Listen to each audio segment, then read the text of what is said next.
So here's the most personally disappointing thing about the Nintendo Switch 2 launch lineup and what it probably means. My two boys and I woke up bright and early yesterday morning to catch the live stream. In fact, we even live streamed it ourselves while we watched it. And it started off with a bang. That Mario Kart World trailer sort of blew me away. And rightfully so, they're giving Mario Kart the Burnout Paradise treatment. It's awesome. And the hits just kept on coming. It was like swing after swing. And who could have predicted a Switch 2 exclusive From Software game, which is basically the follow-up to Bloodborne, you know, since Sony holds the IP rights to that name. And as we started to get towards the end of the stream, me and my boys, we knew what was coming last. I had zero doubts. And then the opening to that last trailer hits. And it's exactly what I thought it was gonna be, until I realized Nintendo was toying with our emotions. And what we thought was for sure Super Mario Odyssey 2 was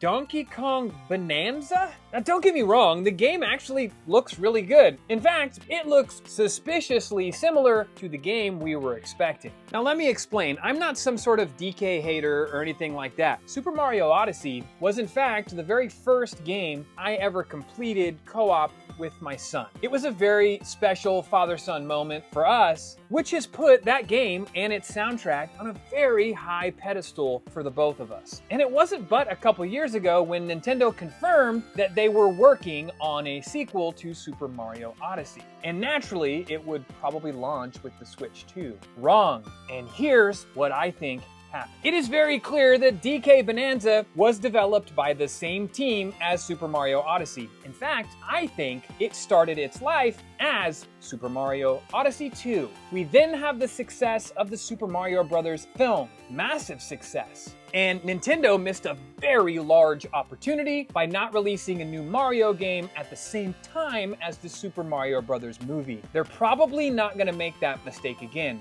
What does that mean? Mario and Cappy get booted out of Super Mario Odyssey 2, and they bring in a fan favorite who hasn't had a 3D platforming game in, I don't know, 25 years? Just go back and look at that trailer. If you spend any time with Super Mario Odyssey, I think you'll know what I'm talking about. And in my opinion, the Switch 2 launch lineup looks fantastic. Hell, the price point doesn't even really bother me. That's a topic for another video. But I didn't realize just how emotionally tied to Super Mario Odyssey I was until I found it absent in Nintendo's launch lineup for their next-gen console. So what do you think of the Switch 2 launch lineup? Hit the comments below and let me know.